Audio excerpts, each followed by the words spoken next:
Cleaning ಎಲ್ಲ ಆಯಿತು. Night routine ಇದು. ಎಲ್ಲ ವಾಷಿಂಗ್ ಮಿಷಿನಲ್ಲಿ ಒಗ್ದಾಕಿದ್ದೆ, ಕೈಯಲ್ಲೇ ಒಗ್ದಾಕಿದ್ದೆ, ವಾಷಿಂಗ್ ಮಿಷಿನ್ಗೆ ಹಾಕಿರಲಿಲ್ಲ. ಇವಾಗೆಲ್ಲ ಬಂದು ಅದಕ್ಕೆ ಸೆಟ್ ಮಾಡ್ತಿದ್ದೀನಿ.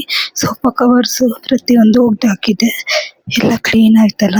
ನೈಟ್ ಬಂದು ಆಫೀಸಿಂದ ಫಸ್ಟ್ ಕವರ್ಗಳು ಹಾಕ್ಬಿಡೋಣ ಅಂತ ಸೋಫಾ ಕವರ್ಸು ಮತ್ತು ಡಿಮ್ ಕವರ್ಸು ಎಲ್ಲ ಒಗ್ದಾಕಿದ್ನಲ್ಲ, ಎಲ್ಲ ತಂದು ಒಣಗಿತ್ತು ಹೆಂಗೋ ಎಲ್ಲ ಹಾಕ್ತಿದ್ದೀನಿ ಸೋಫಾಗೆ. ಮತ್ತು ಡಿಮ್ ಕುಷನ್ಗಳಿಗೆಲ್ಲ ಹಾಕ್ತಿದ್ದೀನಿ. ಹಾಕ್ಮೇಲೆ ನೋಡಿ ಕ್ಲೀನಾಗಿ ಒಗ್ದಿದ್ದೀನಿ. ಜಸ್ಟ್ ಒಂಚೂರು ಸರ್ಫ್ ಹಾಕಿ ನೆನೆಸಿಕ್ಕಿ ಆಮೇಲೆ ವಾಶ್ ಮಾಡಿಬಿಟ್ಟೆ. ನನಗೆ ಮಂತ್ಲಿ ಒಗ್ಕೊಂಡ್ಬಿಡ್ತೀನಿ sofa covers and cushion covers ಎಲ್ಲ. ಇವಾಗೆಲ್ಲ ಆಯಿತು ನೋಡಿ, ಕ್ಲೀನೆಲ್ಲ ಆಯಿತು. ನೈಟೆಲ್ಲ ಬಂದು ಹಾಕಿ ಆಯಿತು. ಇವತ್ತಿನ ಬ್ಲಾಗ್ ಮುಗೀತು, ಕ್ಲೀನಿಂಗ್ ಬ್ಲಾಗ್ ಮುಗಿದಿದೆ. ಇನ್ನು ನೆಕ್ಸ್ಟ್ ನನ್ನ ರೆಸಿಪಿ ಬ್ಲಾಗ್ ನಿಮಗೆ ಹಾಕ್ತೀನಿ. Okay, thank you. Please subscribe ಮಾಡಿ, ದಯವಿಟ್ಟು ಶೇರ್ ಮಾಡಿ, ವಿಡಿಯೋಗೆ ಲೈಕ್ ಕೊಡಿ. Thank you. ನೋಡಿ ಕ್ಲೀನ್ ಮಾಡಿಬಿಟ್ಟಿದ್ದೀನಿ.